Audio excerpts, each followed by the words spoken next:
Ok tout le monde, donc aujourd'hui on a vu comment faire une palette avec des matériaux, sans matériaux, sans avoir apporté, mais comment est-ce qu'on fait cette palette concrètement maintenant Jessica?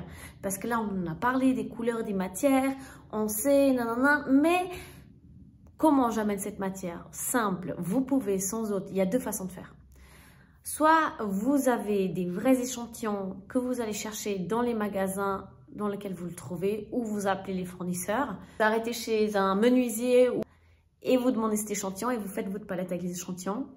Soit, deuxième chose, c'est que vous prenez des références sur Internet dans ces entreprises spécialisées et vous faites votre palette sur l'ordi avec une ou deux touches après réelles. Donc, vous pouvez sans autre imprimer votre planche au format que vous le souhaitez et amener des touches réelles sur cette planche également. N'oubliez pas le blanc, le blanc, le blanc, c'est important. Ne dépassez jamais plus de 3 couleurs pour un seul espace. N'oubliez pas qu'un matériau peut avoir une couleur significative et du coup faire partie de ces 3 couleurs. C'est une règle que je dis vraiment en général parce qu'on peut avoir des palettes à 6 couleurs et qu'elle peut être merveilleuse et magnifique, mais le background de graphiste, de designer, de coloriste, de architecte. Pourquoi? Parce qu'on a un œil qui est autre et du coup, est-ce que ces 6 couleurs, elles vont vraiment matcher ensemble? Est-ce que ça va être fonctionnel? Je veux dire, si vous m'amenez 6 couleurs différentes et puis qu'en fait, on parle d'une crèche et puis qu'à un moment donné, il y a ça que ça va stimuler ici, il y a ça qui va dans une pièce à côté, puis ça va dans une pièce à côté et à côté. Et en fait, tout ça, ça s'imbrique et ça va ensemble et ça amène une fonction précise. Ok. Mais voilà, c'est très subtil, c'est des grands projets quand c'est comme ça. Et du coup, je vous conseille vraiment, si vous le faites pour vous, votre habitat, votre maison, ne dépassez pas les 3 couleurs. C'est une petite règle de base. Pour une maison, essayez de trouver une cohérence entre les matériaux. Vous avez une palette pour le séjour et la cuisine. Vous avez une palette pour les chambres ou plusieurs chambres différentes avec une couleur différente ou un truc différent, mais toujours dans la même gamme, dans le même esprit.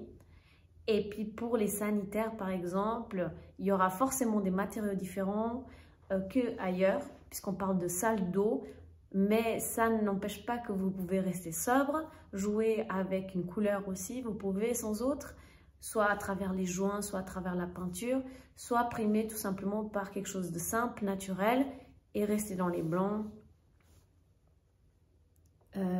Et jouer par exemple avec plutôt les robinetteries, donc on peut changer. La ferblanterie, vous pouvez avoir une légère, vous pouvez avoir des différences, mais il faut que ça s'unisse et vraiment créer une unité à travers les pièces et à travers votre chez vous. Moins vous mettez, mieux c'est. Moins vous avez d'objets, mieux c'est. Sentez que c'est trop austère et que vous avez besoin de couleurs et d'amener ce truc, amenez-le. Amenez-le tout simplement. N'oubliez pas que la couleur fait partie intégrale aussi de la plante, de la vie, de la végétation et que du coup vous pouvez sans autre utiliser la végétation aussi comme ambiance, qui dynamise votre espace. Ça change tout, on est d'accord? On passe de l'austérité à la vie, à la nature qui nous recharge en énergie. Vous pouvez utiliser des plantes qui nettoient sans autre les espaces d'oxygène, qui amènent de l'oxygène plutôt que l'enlève. Il y en a plein qui ont des propriétés incroyables. Donc renseignez-vous, ça peut faire partie de votre palette matériaux. Je pense que j'ai touché un peu à tous les sujets et qu'on peut en arrêter là avec notre palette. Si vous avez des questions, n'hésitez pas à m'écrire en privé, en message privé ou par mail. En message privé par mail plutôt, on va dire comme ça, ou par Instagram. Vous pouvez vous connecter à mon Instagram sans autre. Voilà, j'espère avoir pu vous apporter vraiment des tips, des astuces et une direction pour créer votre propre palette personnalisée.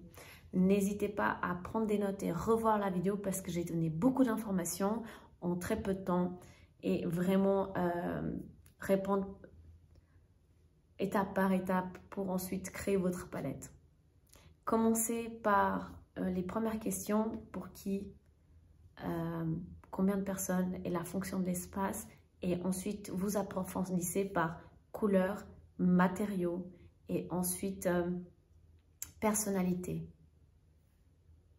J'espère avoir pu répondre à vos questions, à votre question de comment créer une palette. Et si vous aviez des doutes, ben voilà. N'hésitez pas à faire demande. Si pour d'autres personnes, vous avez vraiment encore de la peine et puis vous avez besoin d'un accompagnement personnel, vous pouvez sans doute prendre rendez-vous en message privé ou par mail pour un accompagnement personnalisé pour créer votre palette. Je vous souhaite le meilleur et une excellente journée. À très bientôt pour des nouvelles vidéos. Merci.